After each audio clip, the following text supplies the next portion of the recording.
इसके अलावा तो मैं भी आ प्रधान जी।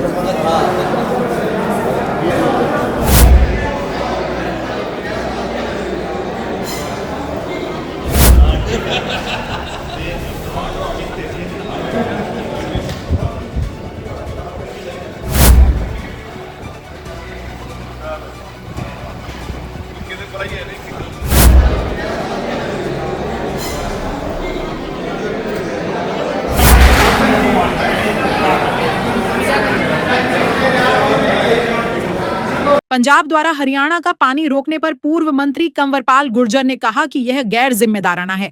इसे किसी कीमत पर बर्दाश्त नहीं किया जाएगा और हरियाणा के हिस्से का पानी हरियाणा लेकर रहेगा। वे आज केंद्रीय मंत्री मनोहर लाल के जन्म दिवस पर यमुनानगर में लगे रक्तदान शिविर में शिरकत करने पहुंचे थे, जहां उन्होंने ये बातें कही। इस दौरान सरस्वती विकास हेरिटेज बोर्ड के डिप्टी चेयरमैन धूमन सिंह किरमच ने स्वयं रक्तदान किया। पहलगाम घटना बहुत दुर्भाग्यपूर्ण है। पाकिस्तान का ऐसा लगता है कि जैसे अंतिम समय आ गया है। पूरा विश्व ये मान चुका है कि हाँ, वाकई में पाकिस्तान अब एक आतंकवादी देश घोषित हो चुका है। तो इसलिए ये बड़ी घटना ऐसी है जो इसकी कफन की आखिरी कील साबित होगी।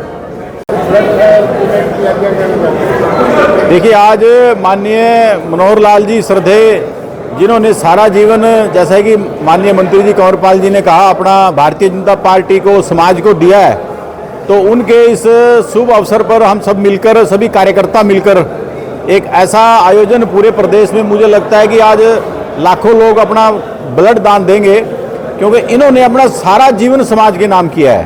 तो मैंने भी अपना खून दान किया है। मैं उनको अपनी तरफ से 71वें जन्म की हार्दिक शुभकामनाएं देता हूँ और परमपिता परमात्मा से निवेदन करता हूं कि बहुत इसी तरह से सशक्त, जिस तरह से समाज की सेवा कर रहे हैं, ऐसे ही करते रहें, ऐसी मेरी इच्छा है। ये बचकाना हरकत है, मैं अगर कहूं, क्योंकि जिस स्टेज पर अभी माननीय प्रधानमंत्री जी ने झेलम, चिनाब, रावी का जो पानी है हिंदुस्तान को देने के लिए बात की, तो उस ऐसे अवसर पर आपस में ऐसी बात करना पंजाब के सीएम के द्वारा, पंजाब की सरकार के द्वारा दुर्भाग्यपूर्ण है। और ऐसा करना मुझे लगता है कि इंसानियत के नाते भी ठीक नहीं है। हरियाणा को हरियाणा का पानी मिलना चाहिए और पंजाब को तुरंत ऐसा काम, सेवा भाव एक तरह से है। इस टाइम तो आकर लोग छबीले लगाते हैं खुली सड़कों पर पानी पियाने के लिए लोगों की। पंजाब बड़ा भाई होने के नाते हरियाणा का पानी रोक रहा है, तो ये कितनी दुर्भाग्यपूर्ण बात है। देखिए, बहुत ही दुखदायी घटना है, दर्दनाक घटना है हमारे लिए, और मैं समझता हूँ इससे बुरा कुछ हो नहीं सकता। और जिन लोगों ने और जिस देश ने इस प्रकार का किया, वैसे तो पूरी दुनिया में उनका पर्दाफाश हो गया। पूरी दुनिया ये मानती है कि ये आतंकवादी देश है, और अब तो उनके जो मिनिस्टर हैं उन्होंने भी इस बात को स्वीकार कर लिया कि हमने इस प्रकार का एक काम यहाँ पे शुरू किया, आतंकवादी तैयार करने का काम हमने शुरू किया। तो ऐसे देश को आतंकवादी देश घोषित होना चाहिए, और निश्चित तौर से माननीय प्रधानमंत्री जी इसका बदला लेंगे और सख्त से सख्त कार्रवाई करेंगे। इस बात को प्रत्येक देशवासी को इस बात पर विश्वास है। देखिए, मैं समझता हूँ बिल्कुल गैर जिम्मेदाराना व्यवहार है ये।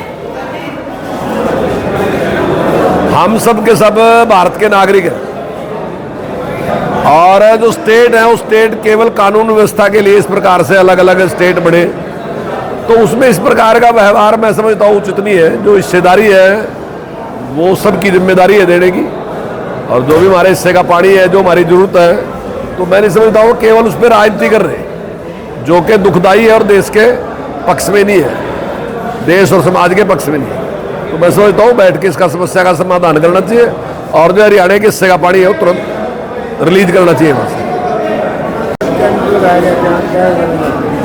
कि आज हमारे पूर्व मुख्यमंत्री और वर्तमान में केंद्रीय मंत्री आदरणीय मनोहर लाल जी का जन्मदिन है, और आदरणीय मनोहर लाल जी ने पूरा जीवन जो है वो समाज को समर्पित किया। पहले राष्ट्रीय स्वयंसेवक संघ के प्रचारक के रूप में, फिर संगठन मंत्री के रूप में, और फिर मुख्यमंत्री के रूप में, और आज केंद्रीय मंत्री के रूप में वो अपना पूरा समय जो है वो समाज को समर्पित है उनका, और समाज के उत्थान के लिए, उसके विकास के लिए वो काम कर रहे हैं। तो हम सभी कार्यकर्ताओं ने इस प्रकार का निर्णय लिया कि ऐसे महापुरुष जो जिन्होंने अपना पूरा जीवन जो है राष्ट्र को समर्पित किया हुआ है, उनके लिए हम भी कुछ इस प्रकार का एक कार्यक्रम करें। तो आज बड़ी संख्या में सभी जो लोग हैं वो आज उनके जन्मदिन पे रक्तदान करके समाज की सेवा का काम करने का काम करें। नहीं, देखिए अभी तक मैं समझता हूँ लगभग 50 से ज़्यादा यूनिट अभी तक दे दिए और मुझे लगता है कि शायद 200 यूनिट के आसपास तक निश्चित तौर से ये संख्या पहुँचेगी।